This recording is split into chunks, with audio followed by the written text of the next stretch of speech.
Hello, my name is Neil Davidson and I'm the founder of Raw Umber Studios. Welcome to another online portrait drawing session. This video mimics the structure of a regular life drawing class. We'll show you 3 photographs on the screen, one for 10 minutes, one for 20 minutes, and one for 30 minutes, and it's your job to draw the photograph that you see. Lizet will be joining us. She'll be doing a demonstration in the bottom corner of the screen and giving hints and tips. Once you've finished, don't forget to post your work to Instagram and hashtag it with #RawUmberLive. Right, let's get started. Hello everybody and welcome to another Raw Umber tutorial video. This week I'll be using my usual compressed charcoal, and later on I will also be using some white chalk. Of course that's completely optional. If you'd rather just use a pencil or watercolor or whatever you like, please go ahead. So I'm going to start by placing her on the paper, and I just want to do a little recap of all the big proportions before we get to the more challenging poses. And I'm going to start by measuring the midpoint. And on her face, that is not exactly the center of the eye, it's just below, so it's the bottom of the eye socket.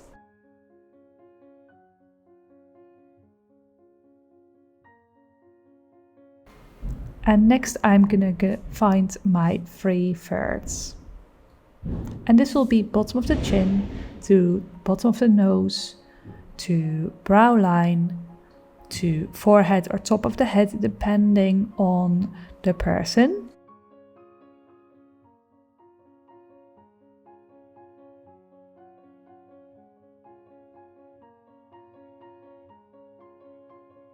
And now I've got that in, I'm going to start finding the width of our head. So putting in the center line, that's the big line going from the middle of the forehead to the middle of the chin.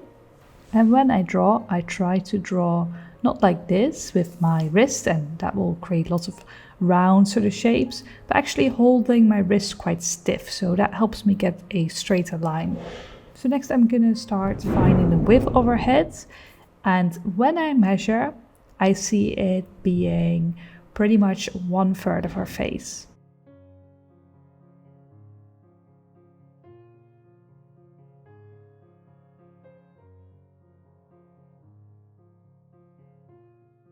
So in her, the widest point of her face is around her cheekbones, so that midpoint, and then sort of rounds off on both ends.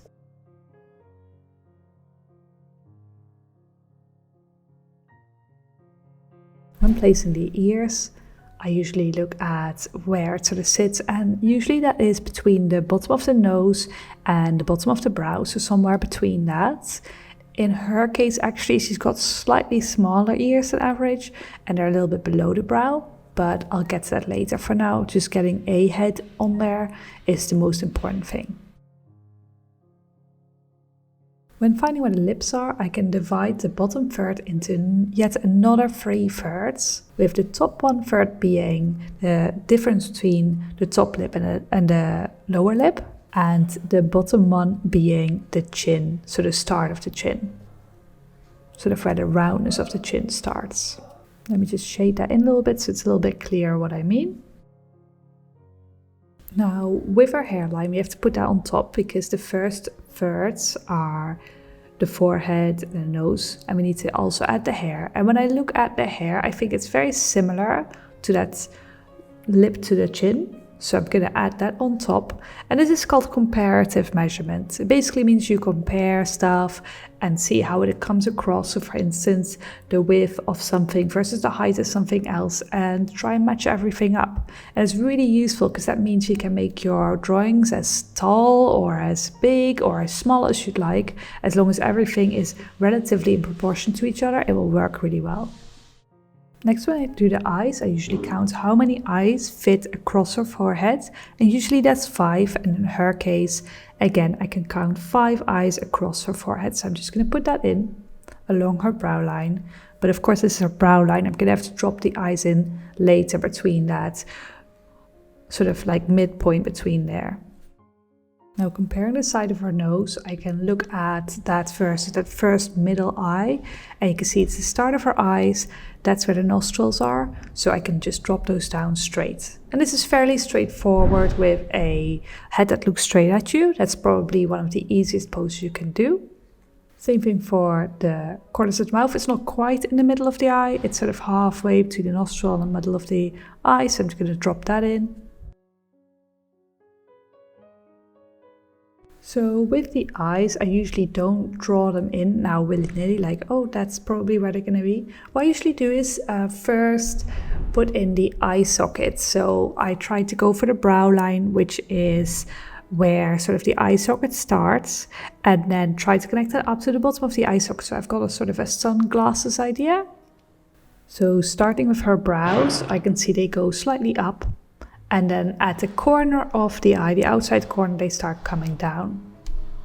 And of course, if that's on one side, that should also be the same on the other side. Even though on that side she's a little bit obscured by her hair, it's still good to get that symmetry in at first, just because it's just good to make someone's face look symmetrical. You can always put like the smaller details in that are slightly different later. But if you do that from the start very quickly, someone's face can look a little bit off. Next, I'm putting in the bridge of the nose. So that's a sort of V shape that goes from the inside of the brow towards the bridge of the nose. And that's also the inside of the eye socket. And from there you can sort of see a slope going down towards that bottom of the eye socket. And what I like to do personally is just sort of shade them in like a pair of sunglasses and then cut in with my rubber.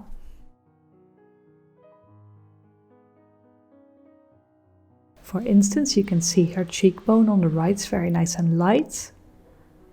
And you can see how that's angled towards the top of the ear. So that's a triangle that we can start cutting out.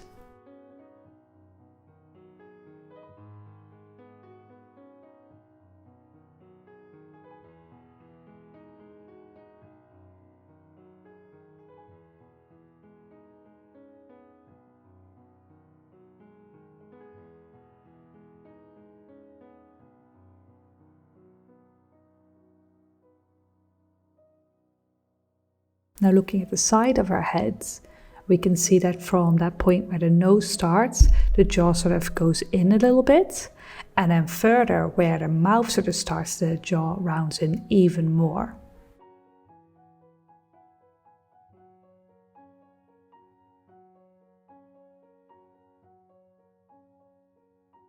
And then of course it gets the widest towards that cheekbone. So now we know for sure that's where that cheekbone is on the outside. And then you can use that to see, right, there actually is quite a lot of light just from that top of the ear into the eye socket there, and you can just cut that in. So you're sort of drawing what we call the negative shapes. We know the corner of the eye is just right there because we measured that earlier. And then you can start rubbering in and getting that top ridge of the eye socket in right there. So we're almost out of time, so I'm going to speed the video up here just so you can see how I put the eyes in the end. And then we're going to take it to the 20-minute pose in a few minutes.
Okay, so here we are for the 20-minute pose. Also, if you hear a little bit of rumbling in the background, they're just doing some building work next door, so. Okay, so I'm gonna start with putting her on the page the same way I did in the first pose. And now we're gonna do the same sort of measurements, but we're gonna do them from the sides. Now measuring, I see that the height is roughly equal to the width. So I'm just gonna put that in straight away. And this is very common, usually from the side. It's pretty much a square. That's why I think the box is such a good method for the heads. Just gonna move that a little bit to the left actually, because I feel like otherwise she might not fit on the page. So there she is, one square.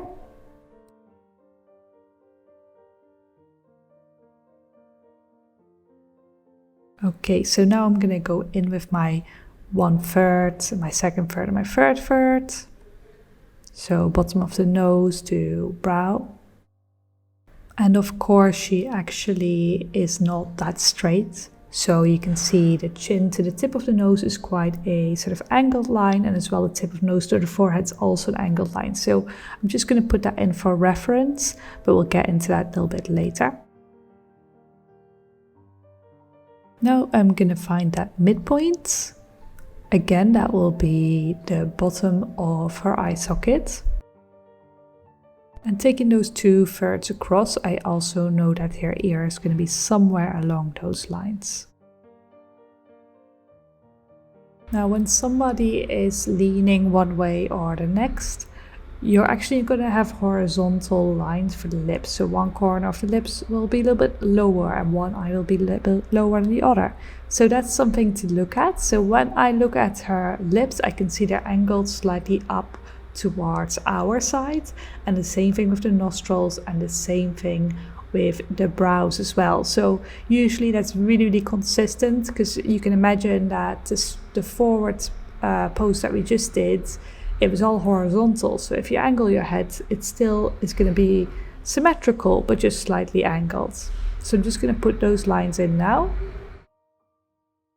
And the next thing I'm going to do is put in the bottom of her nose. Now she's angled a little bit towards us, as you can see, with her chin. So we're going to see a little bit of the bottom of the nose, and the nose you can imagine as a sort of triangular shaped wedge. So it's going to be a sort of triangular shaped bottom plane for the nose. So moving along, when I want to figure out where the ear is, I just go and measure. So I measure across as 1, 2, 3/3, and I see the ear being behind that last third. So that's where I'm going to place it.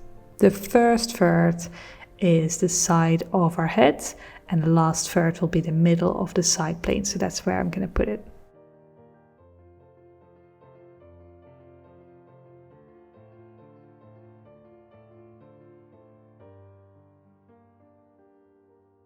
I'm just going to shade in that lower plane of the nose that I was speaking about just a minute ago.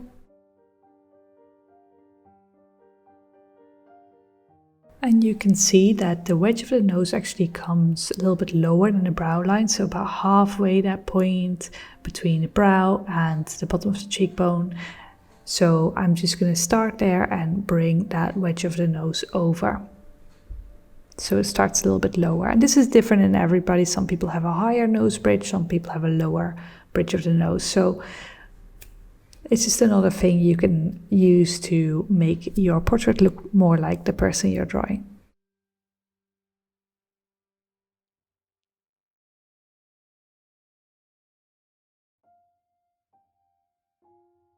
Okay, so now I've got the angles of the forehead in.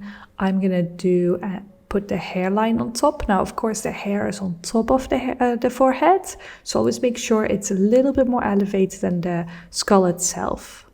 Otherwise, it will feel like it's painted on.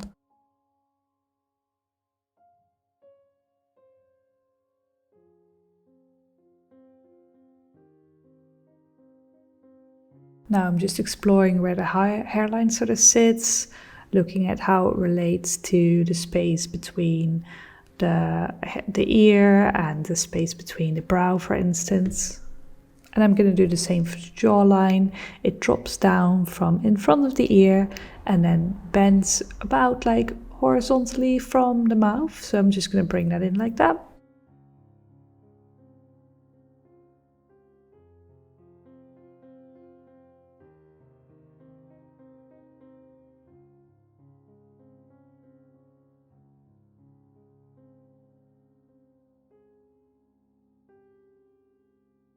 And when you're doing the shoulders, always make sure that they connect behind, a sort of imaginary connection, otherwise they may look a little bit disjointed.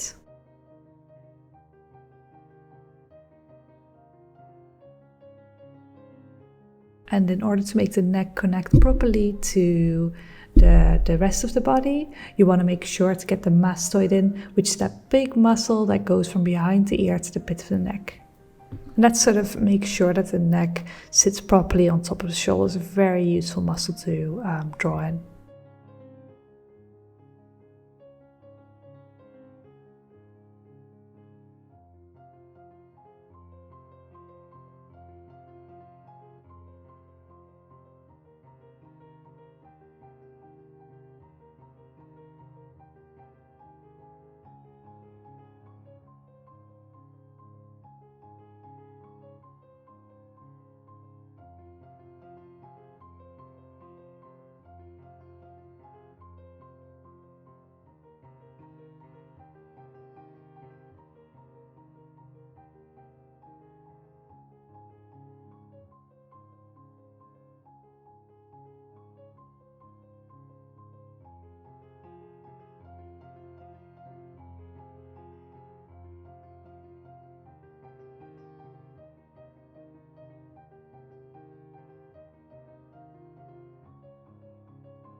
Okay, so now I've got a general face that feels a little bit structured, not too wonky. I'm gonna put in her features and make it look more like her. And this is gonna be just basically small changes that you see in the features. So starting with the nostrils, the side of the nostrils in her case lines up horizontally pretty much with the corner of your eye. So that's a useful measurement to look at for her. And we knew this as well when we were doing the 10-minute pose, so we can use that sort of knowledge. And when doing the eye, make sure to always draw a ball or something behind, so you make sure that your eye is not flat, it actually feels a little bit spherical, and then you can just add the lids on top of that ball, which is basically what happens in real life.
Now with the lips, there's a few things going on. It of course is still symmetrical, but the corners of the mouth are slightly lower than the middle of the mouth. So I'm going to take that same line, but bring it down a tiny bit, and then connect the two up. And usually the top lip is in shadow. And you can imagine that the corner of the mouth would be symmetrical to the rest of those lines that we put down. So you can imagine the lip sort of turns round very tightly at the very end. And then of course the lower lip sort of sticks out a little bit further. So that comes out, then it gets brought back in towards the chin, and then the chin comes out again.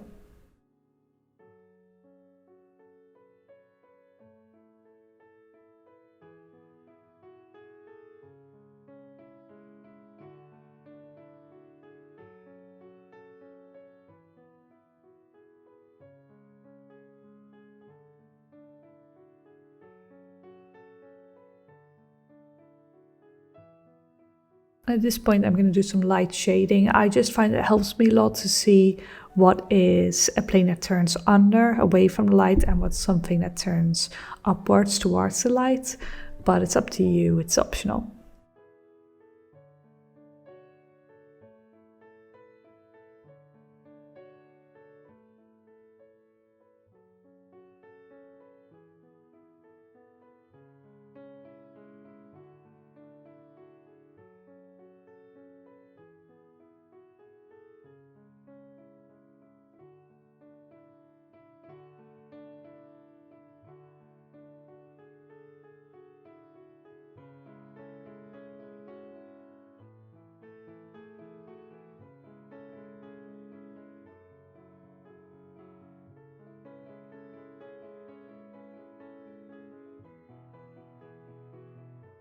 When breaking down a nose a little bit further, you can look at how the nostrils sort of turn under and connect with the bottom of top of the top lip.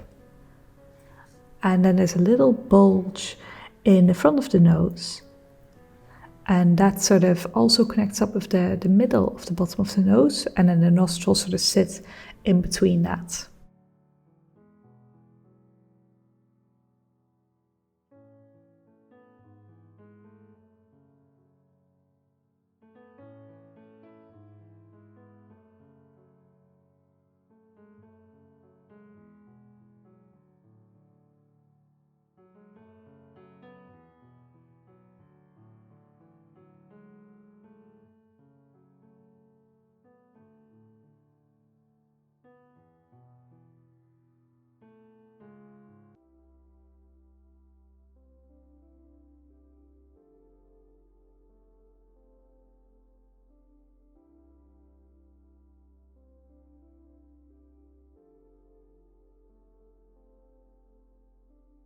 Next, I want to get into shading a little bit. So when you have brown paper, like I thought was fun to do this time, you have basically 3 values or tones to work with. You've got the black of the charcoal, you've got the gray or brown, whatever color you're using of the paper, and the white of the white chalk. If you're using white paper, it's the same principle. It's actually a bit easier. You just have 2 values, the white of the paper and the black of the charcoal. And basically what you want to do is to use that black for the shadows, the mids for the mids, and the highlights, well, the white for the highlights.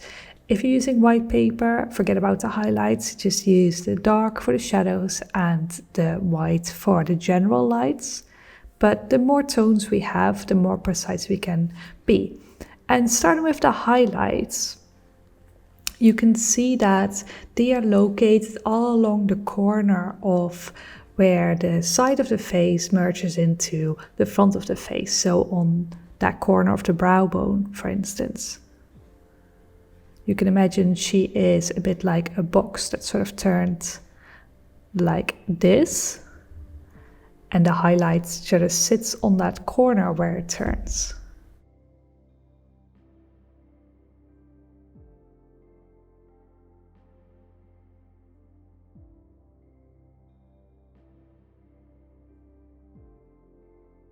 Right there.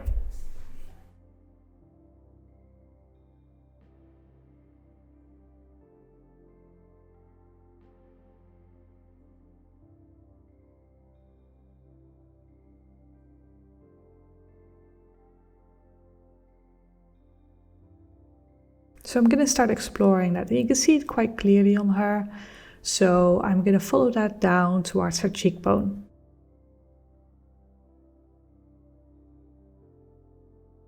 And what you can do if you're using white paper is just sort of muddle your paper up a little bit, just use your sleeve or something, and then go back in with the rubber and just rubber everything out.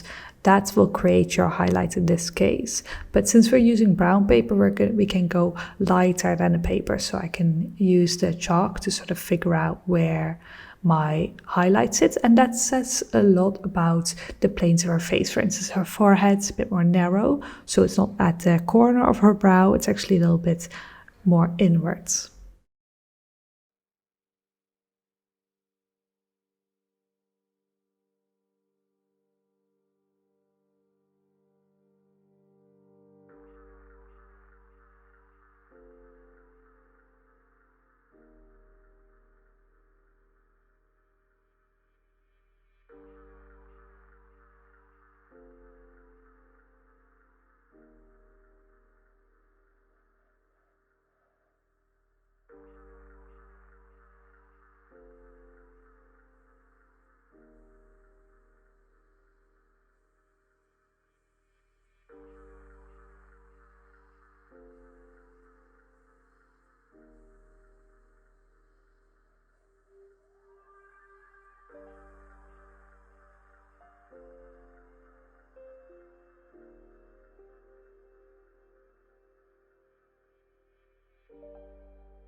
Okay, so that's it for the 20-minute pose.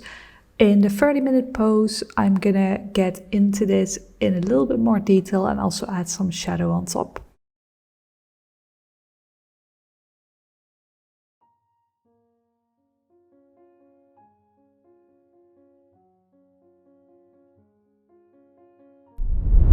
Okay, so for this last pose, we're going to do exactly the same thing, starting by placing on the paper. Now, one thing I do want to tell you is that this pose is quite tricky because she is looking down and she's angled.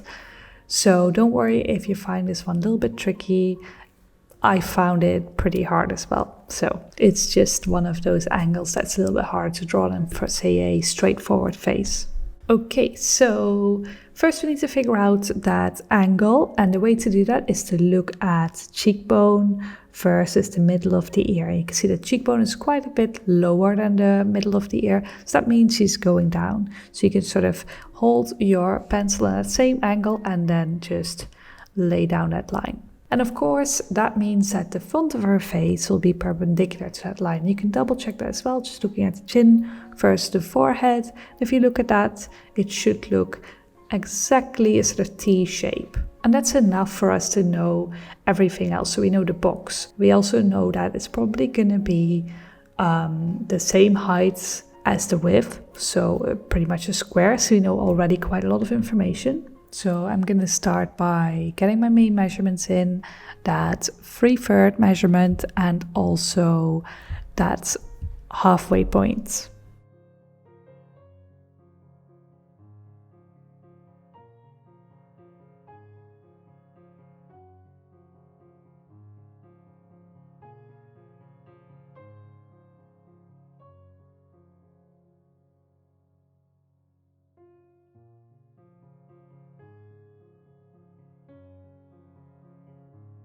And again, looking at where her ears locate, about 1/3 in, so I can place it around that point. And of course, it's also located in between that nose and the brow line.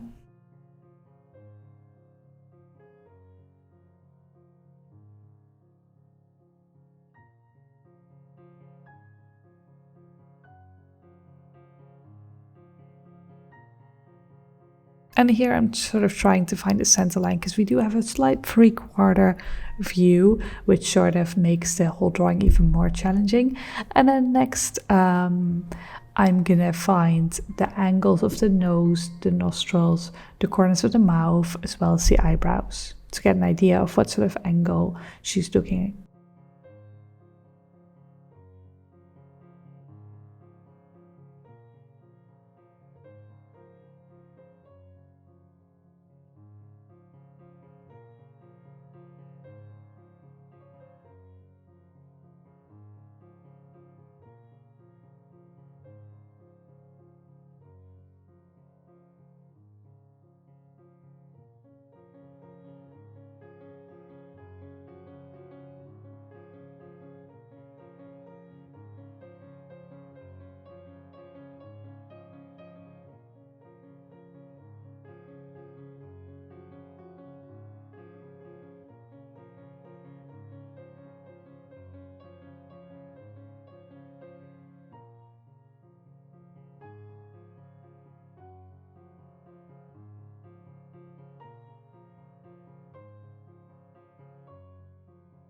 Now going in with that same technique that I explained in the 10-minute pose, trying to find the general eye socket.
As well as the corner of the mouth and the corners of the nose.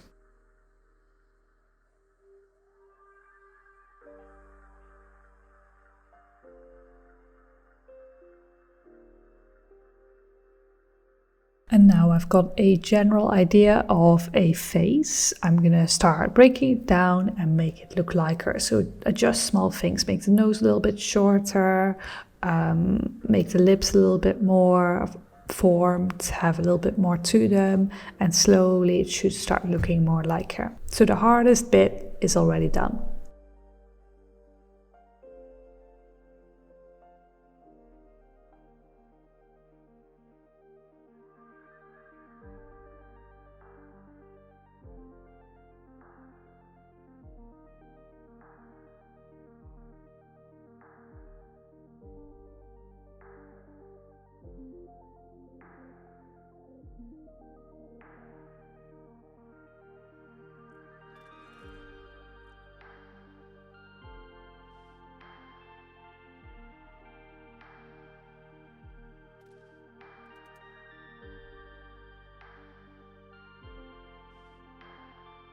So again with the lips, trying to find two lines, one for the top of the lip and one for the bottom of the lip, and then joining those up together with a shadow.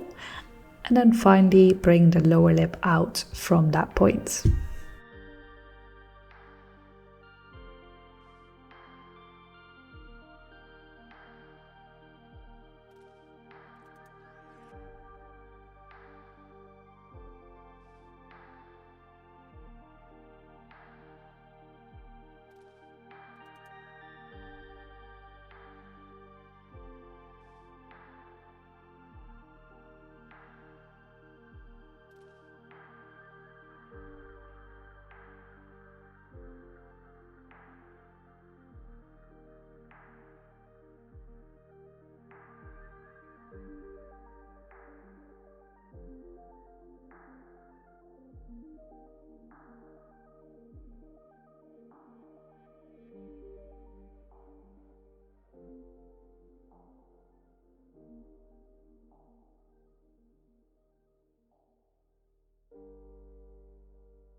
So now I've got a little bit of a general idea of where the face is. I'm going to start figuring out the hairline.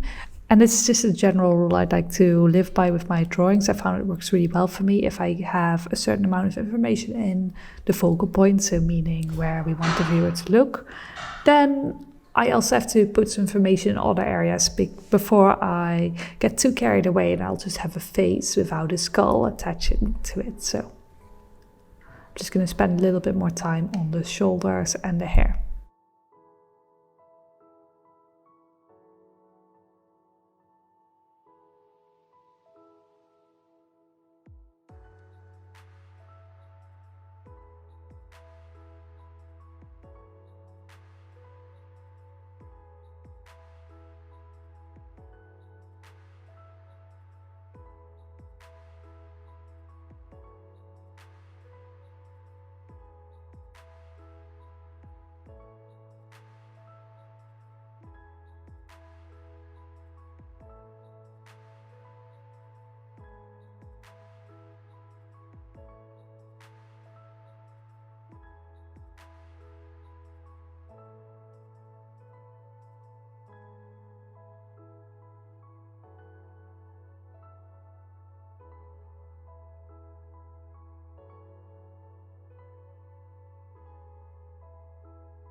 So next I'm going to put in those highlights using the same technique that I used in the 20-minute pose, and starting on that corner, that place where the front plane of the face merges into the side of the face, and then sort of lightening up very gently the rest of the side of the face, because actually in her case she doesn't just have a highlight in this pose, the whole side of her face is sort of lit up.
And one really fun thing in this pose is that she's got a darker skin and a lighter background. So usually what I'd have to do is, because we usually use a dark background to lighten a lot of the skin, but in this case I can use the lighter background to sort of get that contrast. So I'm going to put a bunch of chalk in the background and use that to get rid of my outline.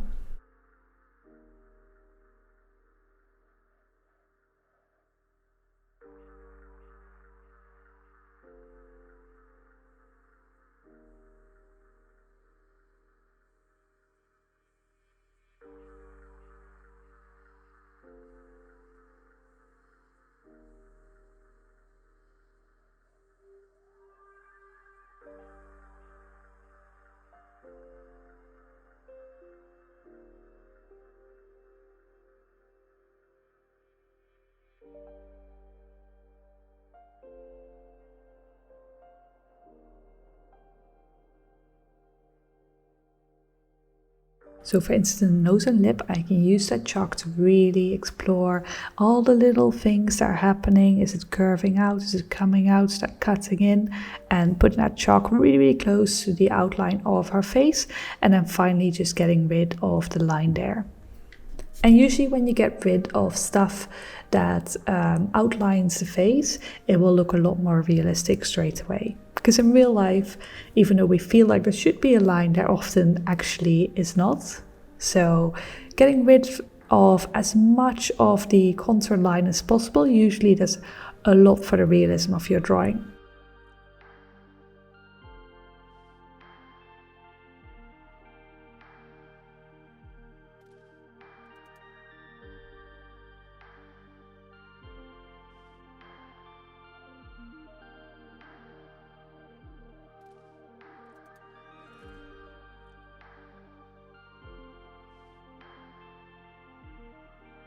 You can see, for instance, that the bottom of her chin sort of merges into her shoulder. You don't actually see a real outline there. So I can just remove that entirely and see if I can get away with it.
And now I've got that light in, I'm gonna add some more darks where I see actual quite dark darks, not just everywhere I see a little bit of dark, but just where I see a real dark accent.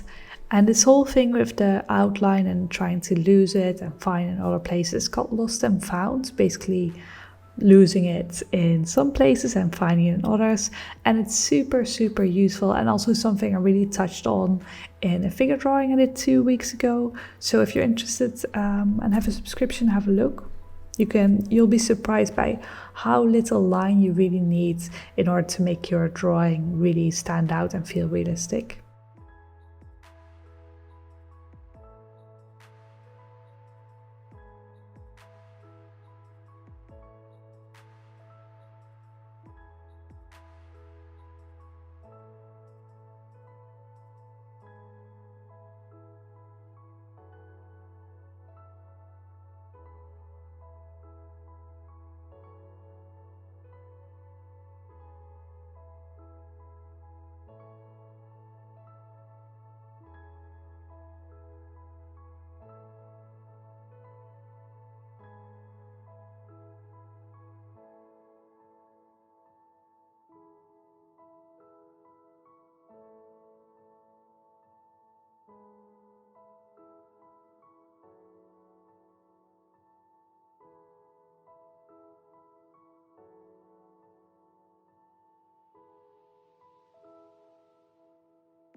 Another thing that often happens is overstating something light. So for instance, in her hair, you can see the highlight going through her hair.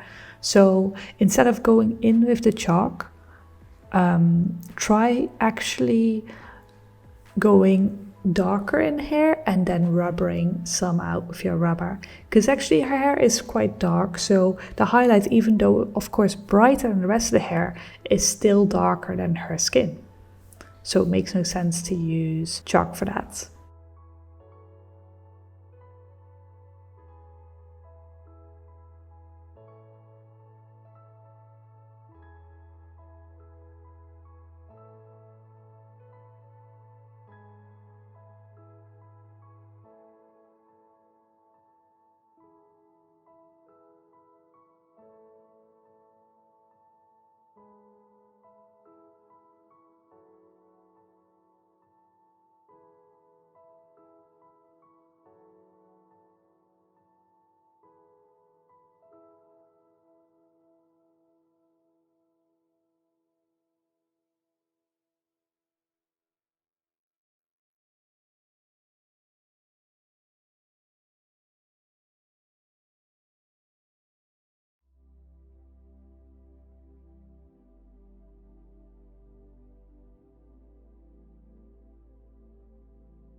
And if you've come this far, well done. This is the best part of all the drawing, I always find. This is the bit where you've got everything in, everything sort of works, and now you just have to go over everything. For instance, I'm doing the forehead right now and just very lightly sort of blending a little bit, adding a tiny bit of tone, and just looking at these small changes and trying to sort of tie everything together.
So I'm gonna just keep going for the rest of the pose, just sort of change a little bit here, change a little bit there. So I hope that was useful to you, and that I will see you next week for the next portrait video.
that was it for the 30-minute pose. I had a lot of fun with the chalk and trying that out with the lighter background. It was really nice. Don't forget that we do also figure drawings. So if you have the subscription, come join us for the figure drawing sessions. But otherwise, I will see you next Sunday for another portrait. Thank you for taking part. Don't forget to photograph your work and post it on Instagram and hashtag it with hashtag #RawUmberLive.